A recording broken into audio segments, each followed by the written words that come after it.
Hello साथीहरू नमस्ते। म चाहिँ आज बहिनी र दिदीले ढिलो गर्नुभएछ नि त, अनि त्यही भएर म रिसाको एक्टिङ गरिदिएको। तर अघि मैले भिडियो चाहिँ रेकर्ड गरेँ होला भनेको भिडियो रेकर्ड गरेको रहेन रहेछ। अनि म जाँदिनँ भनेको बाहिर रिसाइरहेको छ। अब हेरौँ बाहिर उनीहरूको रियाक्सन कस्तो हुँदो रहेछ है।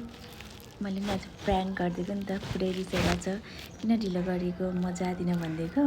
अनि उनीहरू चाहिँ रिसाएर बाहिर बसिरहेको छ। हेरौँ अब के यस्तो हुँदो रहेछ उनीहरूको रियाक्सन। खोइ अन्जु चाहिँ कता गयो फेरि? 7:30 बजे मलाई रेडी हो भनेर। तिमी ढिलो रेडी हुन्छ नि? म के रेडी हुन्छु? म केही रेडी नै हुँदिनँ आज भने। मैले एउटा क्रिम मात्रै दलेर बसेको, यहाँ अनुहार पोलिसक्यो। हुँदै गर बाबा। म कतिखेर म रेडी भएर बसेको? म जाँदिनँ, जानु तपाईँहरू। हो साँच्ची म त जाँदिनँ।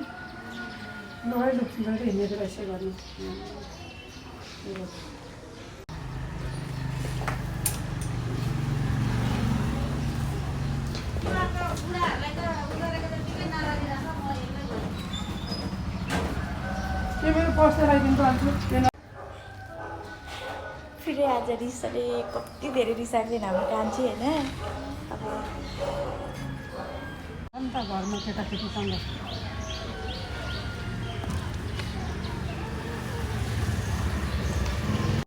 अब हामी हिँड्दै गरेँ क्या, टक्क लाएर हामी कहाँ हिँडेको रे? भेरेटार हिँडेको अरे। हाम्रो भाइ यहाँ बिचरा भाइलाई पर्खाएको ल बस्नु। मैले दिदीहरूसँग बस्दिनँ। हामी चाहिँ अब टक्क सबैसँग बस्छु। हाम्रो यात्रा सफल रहोस्। अब रिसाउने मान्छेको अनुहार हेरिदिनु नि। ताकेको पुरा होस्। तपाईँ पछाडि जानुहोस् न भाइ। यो कति हो त हो? यो बीचमा लाग्नु। हजुर। अभियान खुसी गरे बाहिर अभियान। हामी भेरेटारतिर लागेको। हामी अब यसो कसै सेकेन्ड ह्यान्ड कसैको बुढा छोडेको छ भने कोही त्यसै नभन्नु है।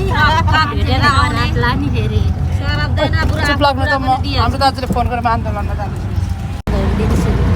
हामी चाहिँ ट्याक्की लाएर आज हामी चाहिँ भेरेटारसम्मको यात्रामा छौँ साथीहरू है।